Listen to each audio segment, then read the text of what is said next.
Sense8. Sense8 created a splash among members of my social networks, a Netflix television show created by the Wachowskis and J. Michael Straczynski, who Babylon 5, maybe some people know that show. The show was, for some, like myself, a perfectly satisfying serial.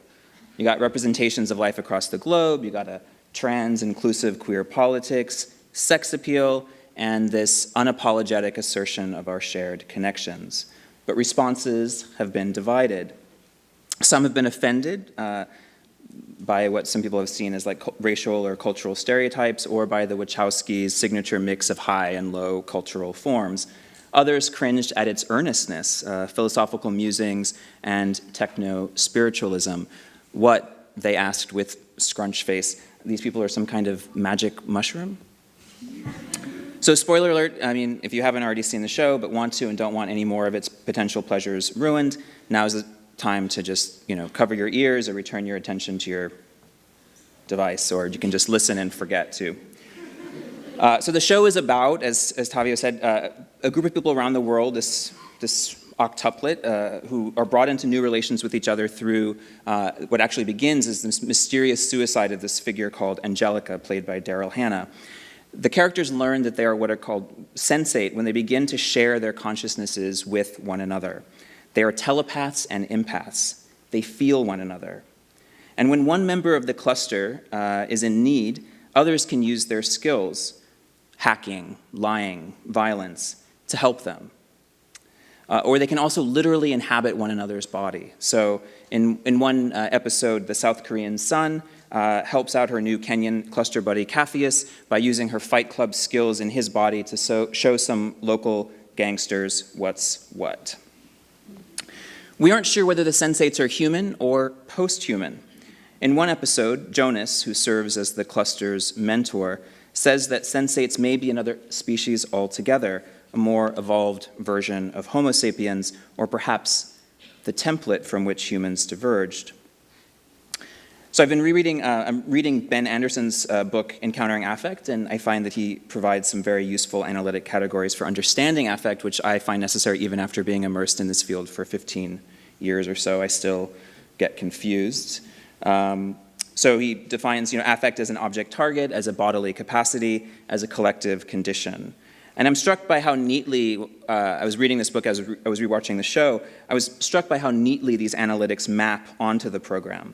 So I'm seduced by Sense8's images of desire and its politics, and I'm seduced as well by the ways that the bodies in it are always imbricated, in his words, in Anderson's word, in a set of relations that extend beyond them. Capacities are always collectively formed, he writes. So in the show, the Sense8's new connections, like many new intimacies, are painful at first. They don't know what's happening, whether they're hallucinating, going mad, or falling in love. These are connections, again, that are made via the senses, and that's part of what makes the process so confusing for them. They experience impossible simultaneities. They can experience rain in Berlin at the same time as the warm sun in Mumbai. Lido, this gay closeted actor in Mexico, experiences Sun's killer menstrual cramps. Will, the Chicago cop, gets drawn into a transnational queer orgy, which has become quite famous. And in another episode, Jonas explains to Will, the Chicago cop, "You are no longer just you." Later, he reminds Will that connections are fragile things. These fragile things, families, chosen kin, friendships, fucking, are represented at length in the show and are part of what divided opinions among my friends. I might find some of the sentimentality cloying myself if it wasn't for the ways that these diverse intimacies are so lovingly recreated, and the fact that the Wachowskis often balance this sort of sentimentality or earnestness with humor, as well as very sharp and sometimes surprising bursts of violence. I've also been really interested in how the show understands the sensates' connections to one another through analogies to other forms of relating, especially to sex, drugs, technology, including music. And I'm thinking here especially of Preciado's work. So these forms of pharmacopornographic connection and contagion abound across the show. Queerness, for instance, gets spread across the characters. While only 2 of the 8 are marked as queer from the get-go, Nomi, a trans hacktivist in San Francisco, and Lito, a closeted film star in Mexico City. But since the sensate's emotions bleed into one another, others get drawn in too, like Will and Wolfgang in the image that we see here. And even though Capheus, the Nairobi taxi bus driver, doesn't join into this little psychic orgy, he's still implicated. He's a huge fan of Jean-Claude Van Damme, and while they're having the orgy, he's watching and getting really, really into watching Jean-Claude Van Damme, and has to even uncomfortably adjust his pants. The show's main antagonist is named Whispers, and he is also a sensate, but one who hunts his fellows. He heads what's called the Biologic Preservation Organization, and yeah, it's just as creepy as it sounds. He wants to control the sensates, and whose telepathy and empathy are these organic technologies that tie them to one another, and I think to broader publics and politics. These connections and the ability to use or share them through what is called in the show's mythology a psycilium is what sets the sensates apart. They feel and sense. They feel and sense each other. Whispers seeks to regulate their new multiplicity to manage the threads of feeling awareness that connect them.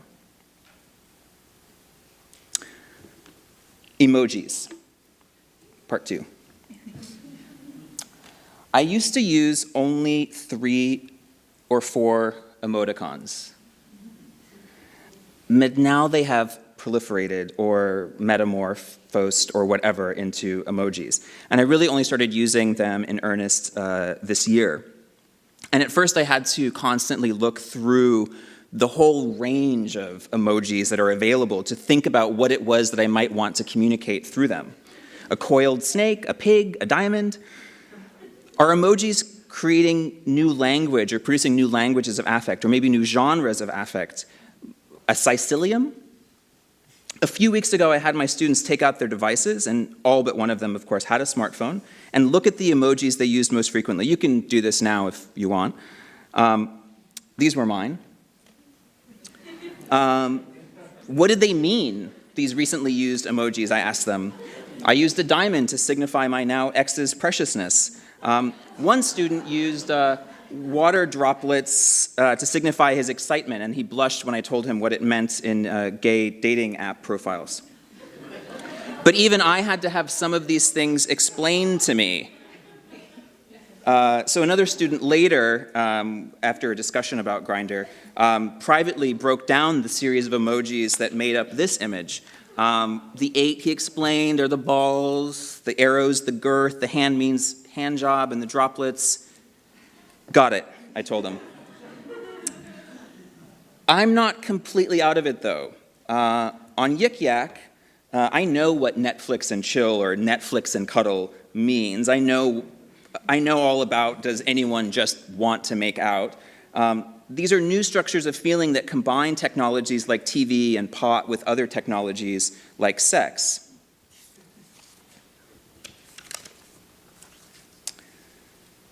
Three, touch. Affects are always in relation. I was recently invited to join a secret Facebook group. Facebook is dead, but secret groups are back in. Called the Nude-bitionists, and it should be called Nude-subitionists. It's like a nude and exhibitionist. They should be put together, and Nude-subitionists sounds much better, but they didn't listen to me. So I was invited to join this group, and I joined. And of course, this is part of just another example of the ways that porn has migrated from these kind of private archives or these sort of impersonal zones that we could access at will to something that everyone has or many people have sort of at their disposal. So these so-called private worlds are constantly entering into new forms of circulation. And of course, one can argue that porn has never been private insofar it has always depended on being produced by and distributed through publics. But now everyone seems to be an amateur pornographer. And its ubiquity has resulted in some happy, I think for some anyway, destigmatization.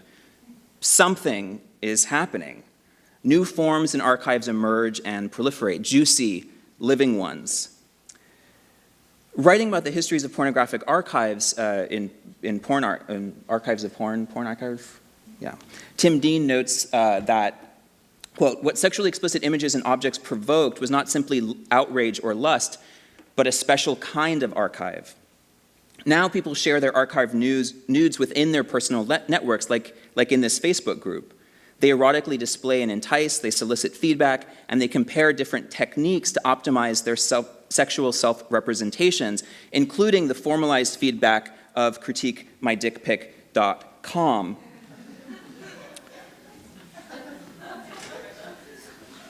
Yeah. You can submit, and she has this huge black backlog, though, now. So, like, if you submit your pic, just know that it's going to take her a long time to review it. Tim Dean suggests that these new modes of sharing and soliciting sexually explicit archives, that we understand them as new sexual acts, perhaps as a novel form of foreplay. And if I attune myself to it, I can hear variations on this sentence all the time. Yeah, this is the pic he sent me. Affects are always in relation. This means that it's easy to catch something and not just the hornies. For a day or two, I get swept up in the group. People post in real time, and I make a few choice contributions like this one. Then, when enjoying the positive reinforcement of dozens of likes, I notice that some of the names that have, of the people who have liked my include former students. New York City can still be a really small place. What's that, pussycat? Porn, too, is an archive of feeling, reminds Dean. So I'm practically paralyzed when a current student at the college, though not in any of my classes, also posts pictures and videos to the group. The embodied image moves me and stops me in my tracks. Big bubble butt for someone so skinny, nice jockstrap, a video that shows he's a shooter. Desire and ambivalence again. I click like anyway. And later, some kiddos private message me on Facebook to thank me for my pedagogy. Now, they're proud, sex-positive sluts working their dream job editing porn for Treasure Island Media. It's true. 4, disco makeout. You can sit here quietly. Let's make sure it works. Yeah. You can sit here quietly, or you can do what your body wants, like dance. You could close your eyes and reach your fingers like fuzzy little spiders across the arms of your chairs and touch someone else. Now it is also like a really good time to take a good hard look at that person you've been checking out this whole conference. You've been crushing on them the whole time. Like now's a good time, and the solicitation is in earnest. So you can just raise your hand, and I'd be happy to make out with you.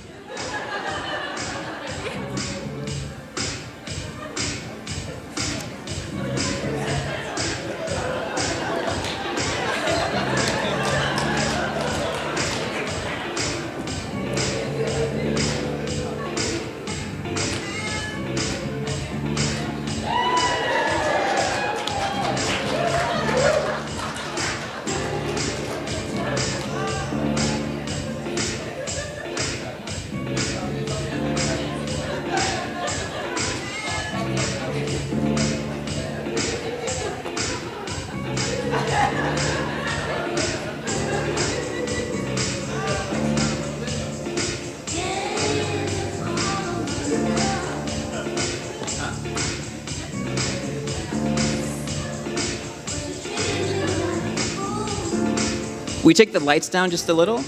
People might not feel comfortable.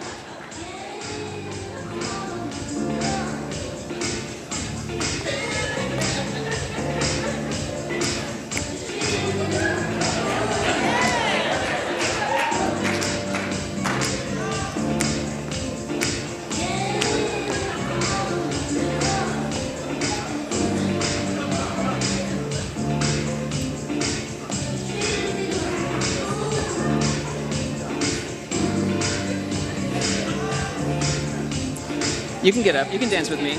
You look really, I mean,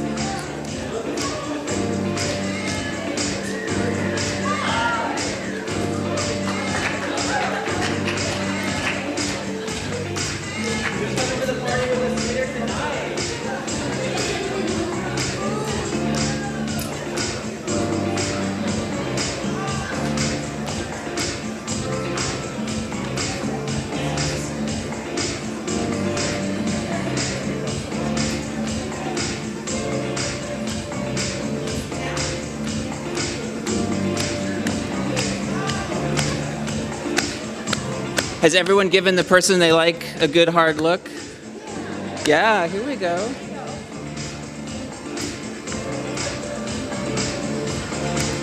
Who's giving the talk on FKA Twigs tomorrow? Who's doing that? Is that you? I'm all over it.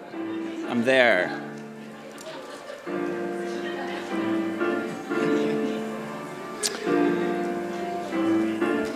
All right.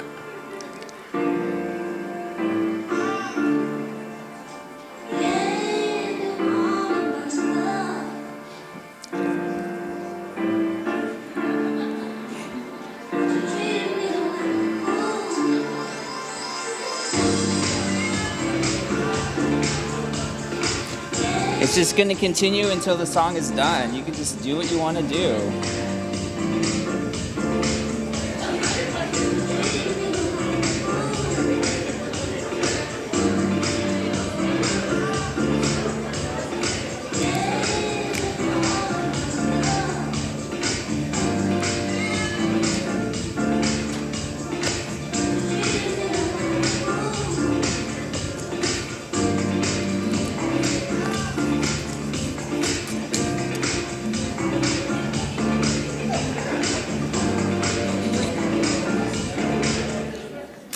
All right.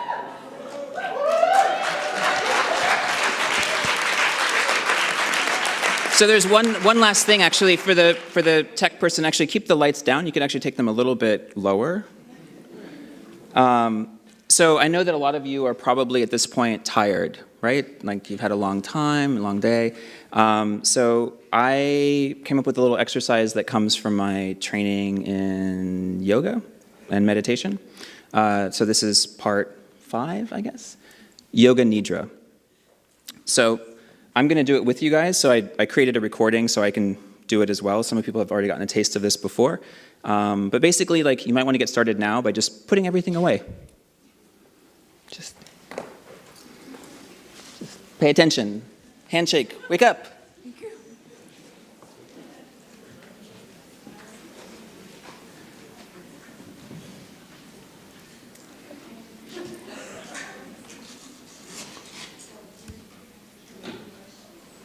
Please put everything away.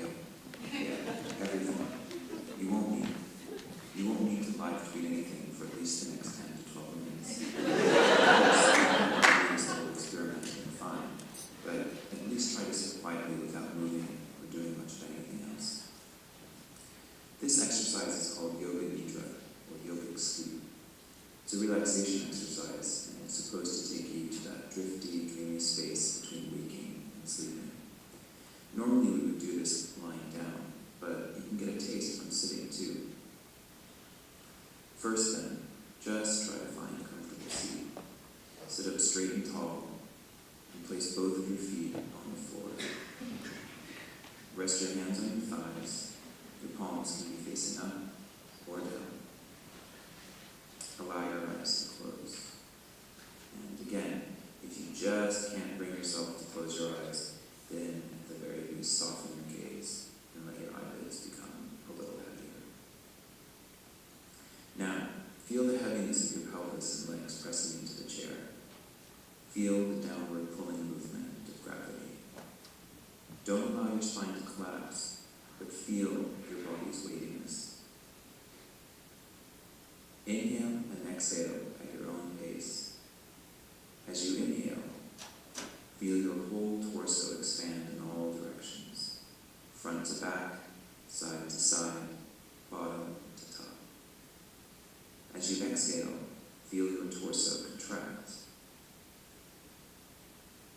Inhale and expand. Exhale, contract.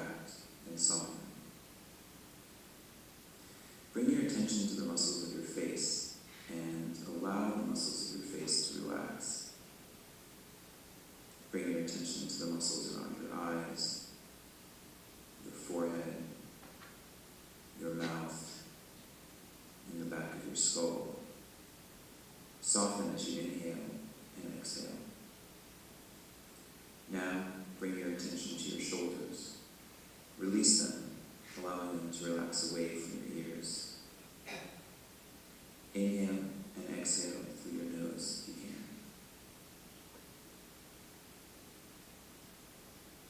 can. Now imagine or feel or visualize between your eyebrows a glowing point of light.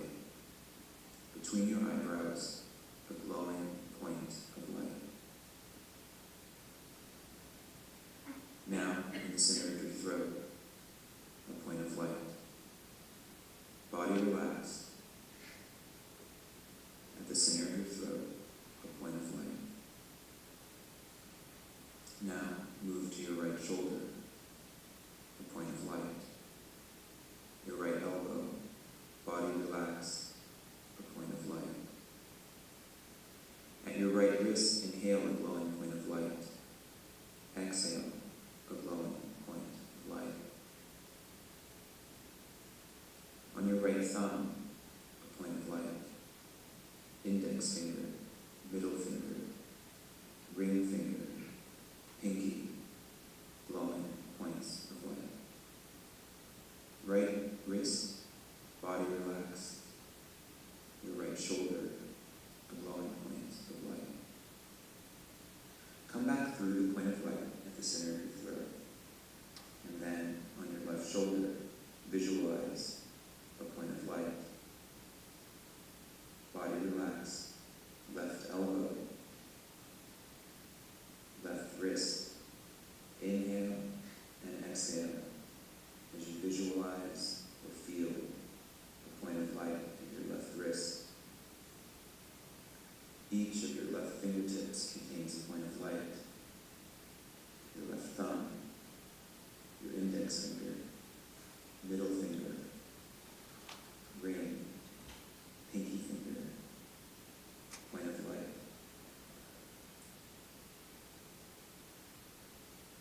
Now you come back up the left side of the body. Left wrist, left elbow, point of light. Shoulder, point of light. Come back to the center of your throat and visualize a point of light. In the center of your chest, a glowing point of light. Left chest, point of light. Body relaxed. Come back through the point at the center of your chest. Then, right chest, point of light. Center of your heart space, a point. Enjoy your breath.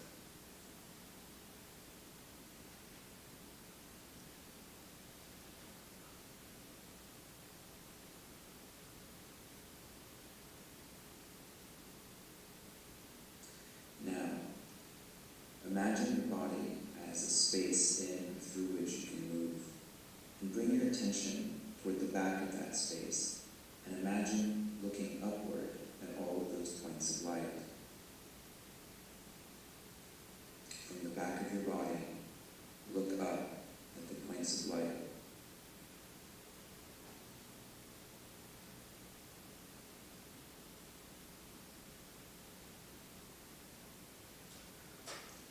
Finally, picture your forehead, the inside of your forehead.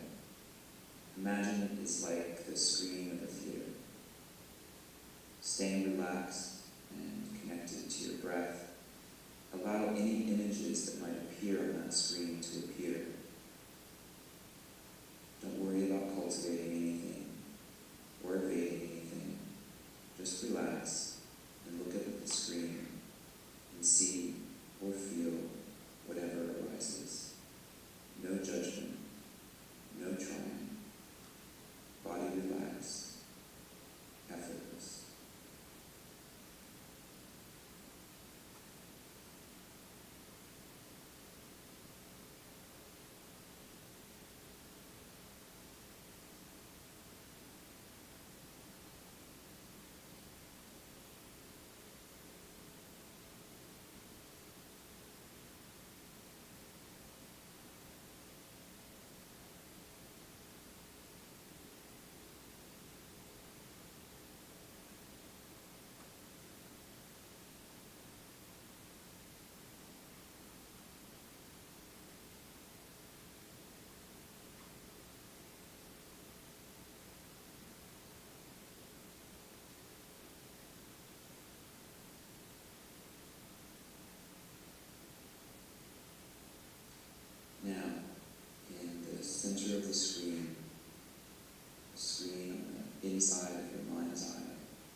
come back to the point of light and place there between your eyebrows.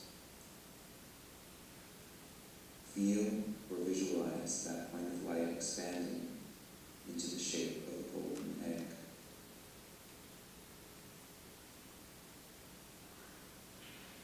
The light from the expanding egg washes over you. It saturates your brain. It's like your brain is soaking in golden light. Now imagine that gold expands and begins to flood your whole body.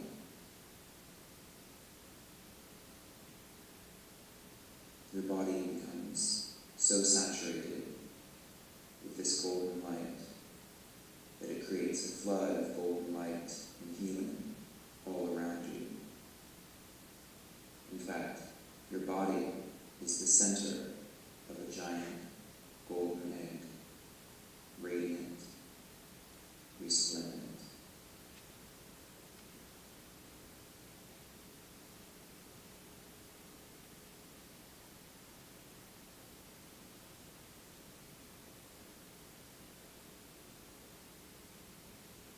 Slowly bring your attention back to your body. Feel your legs heavy on the chair.